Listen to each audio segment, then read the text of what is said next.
Fujikazu Tanaka was released from Angler on May 22, 1943. His wife, Meiko, and their 3 children, Fujio, Emi, and Reiko, left Lemon Creek to join him in Montreal a few months later.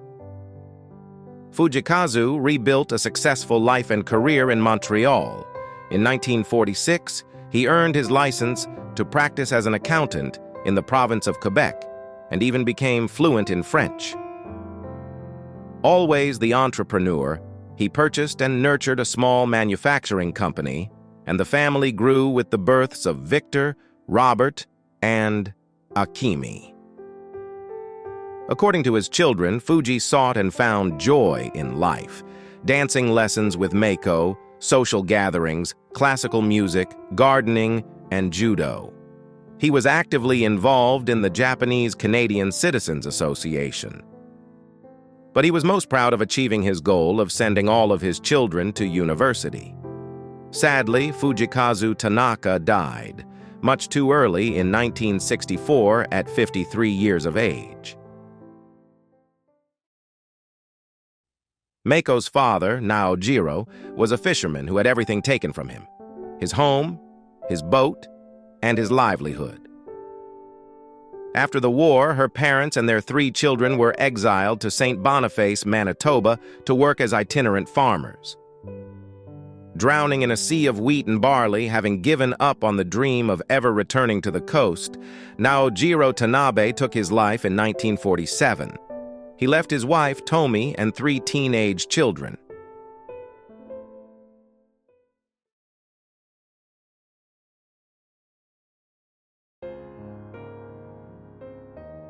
In 1943, Koichiro Miyazaki's wife and daughter relocated to Montreal from Lemon Creek, where Yoshiko worked as a live-in housemaid.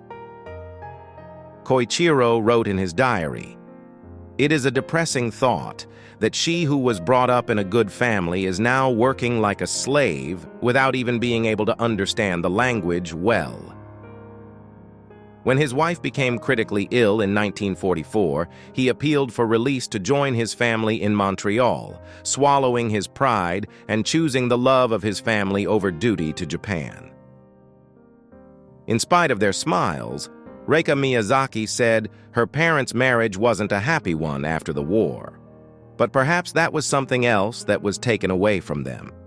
She said that her mother was never able to get on with her life after the war, but was always looking backwards. She died at 51. Koichiro Miyazaki never returned to teaching, but Reika said he did all right. He just went on with his life and didn't complain much. He even became a Canadian citizen. Reika never married and never stayed in one place for very long. For 34 years, she traveled all around the world working for the Canadian government in the Department of Foreign Affairs.